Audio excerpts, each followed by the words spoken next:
flat out needs to put on a Superman cape for the Cardinals to win on Sunday. What do I mean? Let's discuss.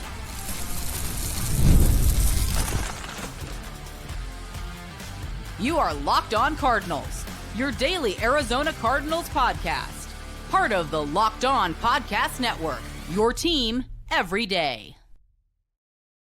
Alex Clancy here. Hope everybody had a fantastic Thanksgiving with their family. Hopefully you're still celebrating in some respects, whether it's leftovers or just vegging out on the couch all day, turkey bowls, whatever people do the day after Black Friday. Either way, thanks for taking a little time to hang out with me. Today's episode of Locked On Cardinals is brought to you by FanDuel. Right now, new customers can bet just $5, and if your bet wins, you get $300 in bonus bets to use across the app. What do I mean by Jacoby Brissett needs to be Superman on Sunday? I'll discuss. Trey McBride, Michael Wilson are set to eat again, and the numbers would lend to that happening, and keys to victory, per usual. Thanks to everybody who's making Locked On Cardinals your first listen, part of the number one sports podcast platform on the planet in Locked On. This isn't ideal where we thought we'd be watching this team Thanksgiving week. Going into week 13, the Arizona Cardinals have fallen short of every metric outside of Trey McBride. And I guess Michael Wilson's metric is, in distant memory, if we're going to be looking at him doing some sort of semblance of this on Sunday and moving forward, depending on Marvin Harrison Jr.'s availability, which I'll get to in a minute. But the biggest lack of availability is going to be on the right side of the offensive line. Jonah Williams is on season-ending IR, and Will Hernandez is out on Sunday. So that means it's the Isaiah Adams project again. It's going to be Kelvin Beachum alongside him, and that is nightmare fuel for anybody who knows what the production of the right side of the offensive line has been with the starters, let alone the backups. Kelvin Beachum is somebody I championed for to start over Jonah Williams because he's a better option at right tackle. He's also not a Pro Bowler. He's, reaching the tail end of his career. He's probably got a year or so left. And Isaiah Adams has proven time and again this year that he's not starting level caliber at right guard. So what we're going to be looking at with Trey Benson out as well is Jacoby Brissett's going to have to be Superman. Okay, the one beautiful part about who the Cardinals are playing on Sunday is they're bottom 10 in pretty much every past defensive metric. So it's going to look ugly. You hope that Jacoby Brissett can get the ball off quickly. You hope that he's not going to be, invaded by the demons coming off the left side of the defensive line, going up against the right side of the offensive line for the Cardinals, and he's not going to get sacked 5-6 times. The pass rush isn't the best in Tampa Bay, but they do have Vita Vea, and they've got some playmakers on the outside. So what you're going to hope for, Drew Petzing to draw up, is some sort of infusion of short, quick hitters coupled with the deep targets, the down the field throws that the Cardinals have grown accustomed to taking part in since Jacoby Brissett has taken over as quarterback. It's going to be fascinating to see, obviously, who plays quarterback for the Bucs. Okay, if it's Teddy Bridgewater, you're going to expect a lot more run game with Bucky Irving slated to return on top of Sean Tucker and Rachaad White, who have held it down over the last handful of weeks while Bucky Irving was out. If it's Baker Mayfield with his left shoulder out of that sling, it's a would you rather see 85% Baker Mayfield or 100% Teddy Bridgewater? I'd obviously 100% see Teddy Bridgewater at quarterback. But that's not the issue here. The issue is the controllables. And what you can control is what you do on offense. What you control is what you do offensive scheme, personnel, things like that. Marv was in a limited fashion again yesterday. You saw him running around in practice. He looks like he's going to play on Sunday. It was an appendectomy. It wasn't any sort of injury.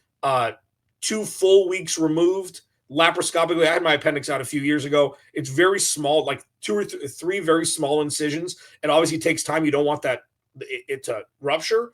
But when it's set, it's set. The skin grows over it, and it's set. Hashtag doctor analysis.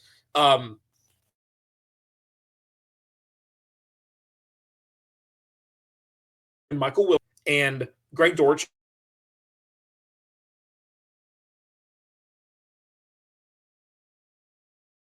It doesn't really matter The run game is not going to be what it needs to be able to balance out the amount of times they're going to have to pass the ball to move the ball down the field. This is just Groundhog's Day. This is just what we've experienced over the last couple months since Trey Benson's been out, and predominantly since Trey Benson and Kyler Murray have been out.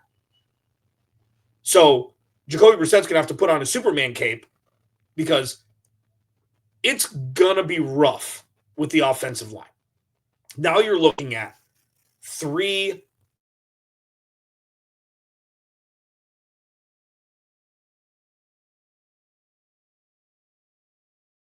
that this could happen. Unbelievable that, oh no,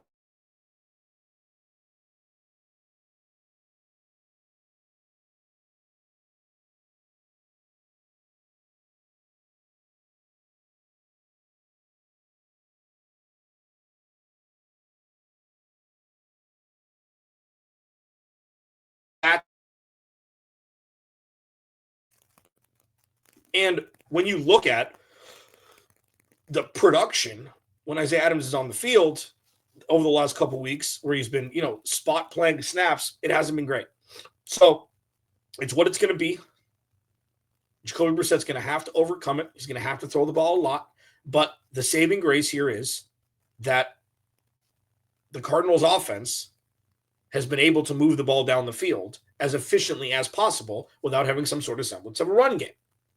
Okay? So when you look at what it's going to look like on Sunday, at least it's going to be going against a bottom 10 pass defense, which is something that's going to help benefit the Cardinals, immensely. So when I say career days could be had, I mean, I think collectively. I don't think that Jacoby Brissett's going to throw for 450 yards and Michael Wilson's going to have 15 for 185. And, you assume that Trey McBride will have – when is he going to be a first-person name only, a first-name only guy? Travis, George, Trey. I think Trey's the perfect name for it. It's going to be a one-name person, one-name, reference at some point, you would think. He's going to have close to 10 receptions, close to 100 yards, probably a touchdown. It'll be interesting to see if they can fashion some sort of run game. That'll be the fascinating part. Because, at this point, and I think they've been doing this, they've been forced to do it. This isn't obviously ideal ever. You're going to set up the pass. You're going to set up the run by hammering in the pass, and you'll be able to run some draws, be able to run some off tackles, things like that, maybe on second and mediums, third and mediums, catch them off guard. It's going to be fascinating to see how they do that, especially when they haven't been able to run the ball. But Jacoby Brissett, the Superman cape thing is there because of the offensive line and Will Hernandez being out on top of Jonah Williams.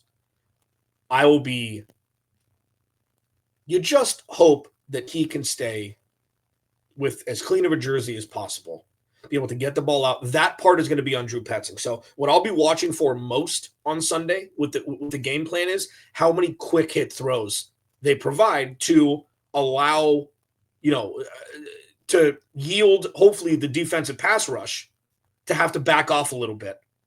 Because if you can get burned by a wide receiver screen or two, it's going to force you to kind of adjust. And Todd Bowles blitzes more than many.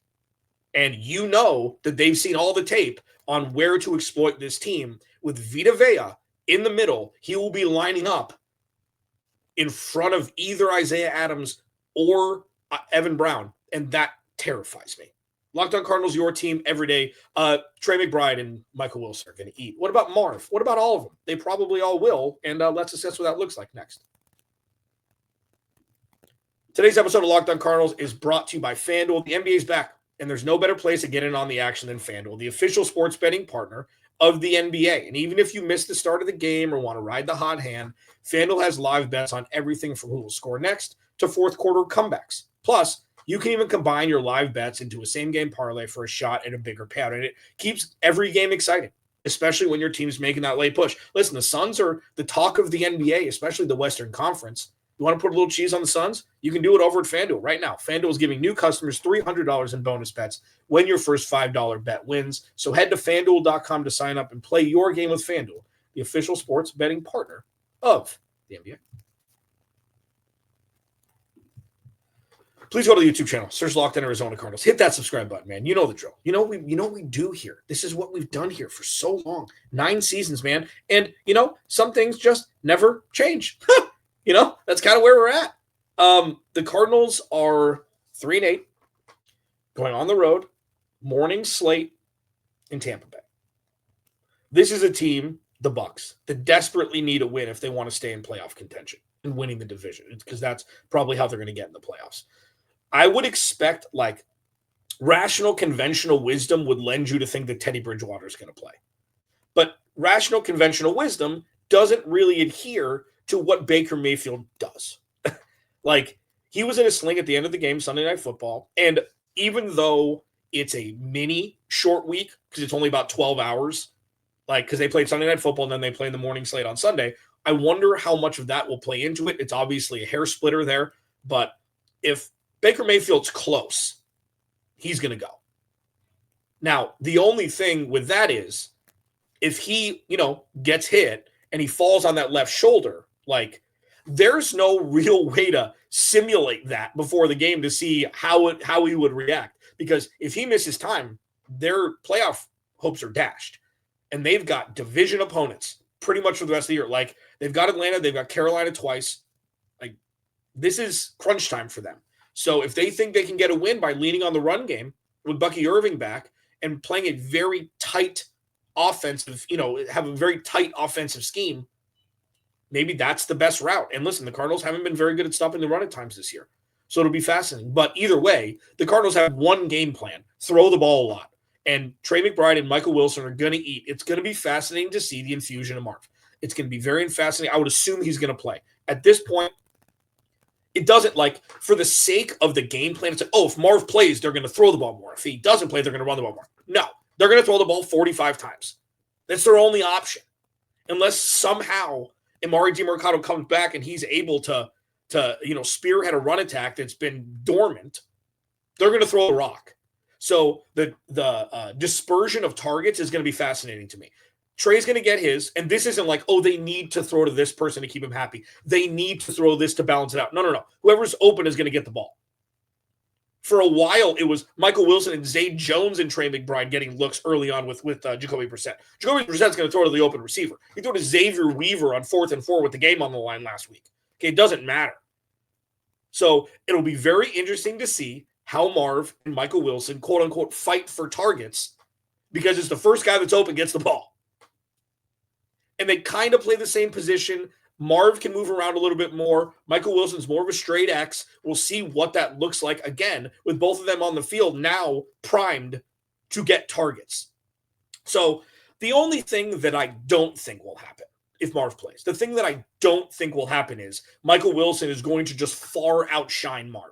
I see, there's some shorts that our great social media team puts together, and I said Michael Wilson's a bona fide wide receiver too, and in just the comments are just flooded with better than Marv, better than Marv, better than Marv, better than Marv. I'm hell-bent on the fact, and while it may not look exactly the same, that Marv would have similar, definitely comparable numbers to what Michael Wilson has done if Michael Wilson was out. I just it's not that's unfair. That's unfair. And let's be honest. I know that it's infighting, but if we're going to talk in a flat-out vacuum, what would be better is that Marv outperforms Michael Wilson. I know that that's not a vested interest from me. I think it's okay. You're starting to see the emergence of Marv being that wide receiver one. Because I'll tell you what, Marv's watching what Michael Wilson is doing. And it is something that is either going to make or break a young wide receiver. And I don't think that Marv is somebody that'll break. Marv is not somebody that I think will break. People think he's soft, and people dude, this is his second year. Let's just chill. Okay. He's shown massive flashes. And unfortunately, he's been out 2.5 of the 3 games that Jacoby Brissett's been quarterback, so we haven't really seen it. What's best is 8 for 100 for Marv, 5 for 80 for Michael Wilson. That's the natural order of things. That's what you hope it would be. Because when you look at moving on after this year, you're going to have to talk Michael Wilson contract extension. Trey got his. Marv's going to go into year 3 where, you'd expect him to pop with good quarterback play and some sort of run game, which allows for everything to, be balanced. But what you don't want to see is 9 for 120 for Michael Wilson and 4 for 30 for Marv. I don't think you'll see that. I think Jacoby Brissett is going to throw for 350 yards, and it'll be interesting to see the dispersion of yardage and targets and receptions. These are the things that are going to be longer lasting beyond this year. It's not just one game, okay? It's one game, but this is what we're going to see for the rest of the year. It's going to be those 3 dudes with Greg Dortch, not much of a run game, and probably Jacoby Brissett. So before we, call for Drew Petzing's, walking papers, just I know that he hasn't been great, okay? I know that. And what I also know is this offense has never looked like this in the history of him being offensive coordinator. More chunk plays, more big yardage, more of everything outside of a run game that he doesn't have any control over because everybody's hurt. So I'm not championing Drew Petzing to come back. What I'm championing is the idea that this is a bad situation balance-wise. They've got to run a completely different offense than what any rational offensive coordinator would scheme up. You never want your quarterback to drop back 55 times a game. That's not ideal. But all we can see is in this new world of what this offense is going to look like until Trey Benson comes back is what the most positive outcome would be. And for me, it is split flat across the board dispersion of everything. And not because they're contractually obligated to do that, but because everybody's getting open at different times using their specific skill sets to leverage their talent against a defense that's bottom 10 in pass defense. 8 for 100 for Marv. 7 for 80 for Michael Wilson. 9 for 95 and a touchdown for Trey McBride. That's what you want. That's ideal because it's going to show the bona fide proof of concept necessary to be you know what? They've got their top 3 targets on offense. Maybe instead of drafting a wide receiver in the second round, you can draft another offensive lineman like I've been screaming for years. At this point in the season, from now throughout, you need to see who your pillars are for 2026.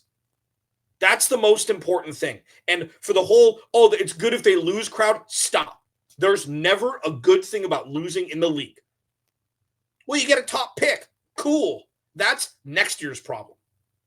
This year's problem is going out, winning games, showing what you're capable of, and which guys are going to be leading you offensively in the pass game. That's important. And if Jacoby Brissett's going to be the quarterback for 2026. Imagine what Jacoby Brissett can do when he's not pressured 12 times a game, when he doesn't have to throw the ball between 35 and 50 times a game, and when you can actually hand it off and use play action for real that actually, catches the defense off guard instead of just being they're not running the ball. Why are they running play action? So all we can do right now is diagnose how this pass game looks with all 3 dudes. And Greg Dortch, who's been fine. I don't mean to make him an afterthought, a postscript. I don't mean that. I mean, if he's throwing the ball 45 times, completing 33 or 34 of them, Greg Dortch is going to eat also. I can't wait to see Marv, Michael Wilson, and Trey McBride on the same field again after what Michael Wilson has done with Marv on the shelf. It is going to be fascinating. And that's why we love this game, right? The fascinating stuff, the nerding out stuff. Keys to victory. What's the spoiler? Yeah, of course, it's going to be turnover battle first. It's going to be turnover battle first, next.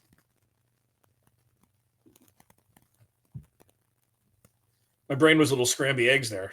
Please go to the YouTube channel, search Locked On Arizona Cardinals, hit that subscribe button, man. Appreciate the support this year. I know it's not been fun. Always love the conversations. Yeah. They're trying to be here for you every day. Hope everybody had a fun Thanksgiving. If you haven't checked out the crossover Thursday with James Yarcho,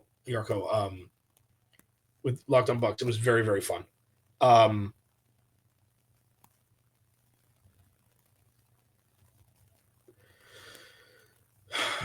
I almost didn't do turnover battle, but for those that have been around forever, like this is always number one. When I started doing keys to victory, I think it was 3 years ago or something like that. Turnover battle is always one of them. But the brain melt, the Arizona Cardinals brain screw of all of this is they turned Trevor Lawrence over 4 times last week and lost. Oh, they didn't turn the ball over. A +4 turnover differential, one of which resulted in a touchdown, and they still didn't win.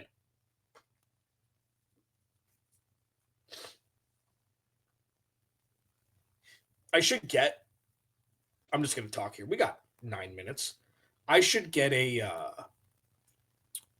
curly blonde wig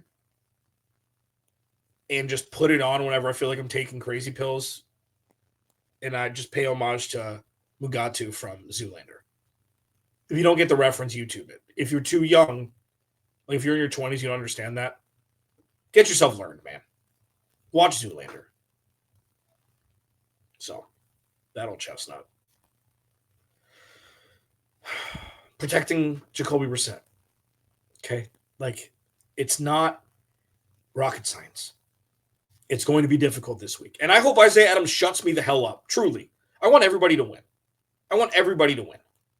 I don't enjoy talking about negative things. I don't enjoy talking about the avatar that is the right guard who hasn't produced well this season. I don't like talking about that. And it's never direct attack, anything like that. I mean, these guys are young men and just trying to earn their keep and play good football. You know, it just hasn't been good. It's just unfortunate. So it'll be interesting to see what they do. Again, here's your weekly Tip Ryman mention. Tip Ryman is severely missed because he would be able to at least chip the pass rushers and help Kelvin Beachum out, or line up in the backfield like he did in the preseason. I don't think it was in the preseason when he just threw a defender down into the ground. He got a 15-yard penalty for it, but who cares? It was so baller. You know, you got to protect Jacoby Brissett. That's first. Like, I could talk about that for 8 minutes. I know we talked about it earlier in the segment. The offense, like, listen, I know they only scored 7 points until later on last week. They had good sustained drives that just stalled out right when they crossed the 50. That's where you missed the run game. It's like if everybody knows you're throwing the ball, it's difficult to get first downs. And then on top of that, you throw the wrench in that on 3rd and 100, they always convert. It's the wildest thing. I talked to James again from Locked On Bucks yesterday, and he's like, when I told him that, because obviously he's not watching, like, you know, he researches the Cardinals before games, but he obviously covers the Bucks. I was like, one thing that the Cardinals are wildly good at randomly is 3rd and forever, and he just goes like this. He's like, the Bucks are terrible at defending 3rd and longs. So things are pointing towards this being a good fit for the Cardinals to get it done. And getting a win would be chicken soup for the soul for this team. It doesn't matter if they pick 8th or 12th or 13th or 4th or 9th. It doesn't matter, okay? There's so many more important things that matter than that right now. And it's getting a chicken soup for the soul win. That's the most important. And for those who don't know what Chicken Soup for the Soul is, it's a book of heartwarming stories. Get learned if you don't know it. I grew up on it. Maybe that's the Zennial in me. Anyways, I know it was a saying before the book.